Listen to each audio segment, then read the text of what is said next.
сегодняшнем видео мы расскажем новые факты, что могут вас ошарашить. Досмотрите это видео до конца, и вы узнаете, какие мнения могут перевернуть ваше сознание. Подписывайтесь на наше обновление, чтобы быть в курсе о всех новинках на нашем канале. Безобразие. Вот сегодня даже сейчас иду в фонд соцстраха, прохожу мимо площадки детской у нас в микрорайоне. Сидят куча целые в этих платках и сидят и нагло грызут семечки, и тут же возле себя вот это вот всю шелуху разбрасывают. Уже не первый раз делаю замечания, ну хоть бы хны, как у себя в ауле сидят, гыр-гыр-гыр, ну... Работая сразу по многим направлениям, будем делать и это, будем ужесточать наше законодательство. Повторяю еще раз, вплоть до уголовной ответственности. Но этого недостаточно. Для того, чтобы решить проблему комплексно, нужно работать и там, откуда мигранты приезжают. Нужно создавать там рабочие места, чтобы в рамках России было поменьше передвижения населения.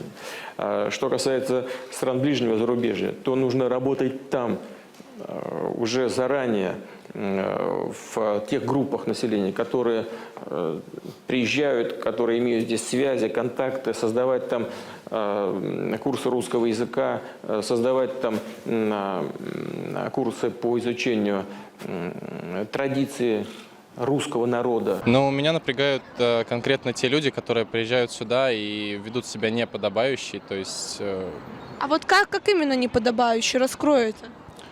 Ну, в частности, которые ходят во всяких мокасинах, я не знаю, устраивают дебоши, драки, ходят какими-то толпами, непонятно что делают. То есть я уважаю тех людей, которые сюда приезжают и просто работают, да, ну, понятное дело. А те люди, которые приезжают потусить и устраивать дебоши, я их не уважаю.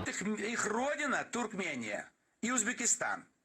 Потому что Узбекистан это özbek, настоящий бек. Это тоже турецкое слово. По-русски это означает, что вот узбеки это настоящие господа. Нация господ. Такое, ну, любят, на Востоке любят такие названия давать. Красивые. Там все орлы, все, так сказать, великие, все, так сказать, всемогущие и так далее. То есть на родину придется возвращаться. Под Ташкент и Ашхабад. Это хорошо. Монголы вернулись на родину. А была какая империя? Вернулись, там только монголы живут. В Туркмении еще русские есть, в Узбекистане, но в принципе это вот их родина. Это их родовое место. Довольно терпимо, нормально относимся. Нету никаких противоречий. Каждый имеет право находиться, где желает и как может, имеется в виду. Как вы относитесь к таким высказываниям? Свои ответы пишите нам в комментарии под этим видео. На этом у нас все. Оцените наше видео подпиской и лайком.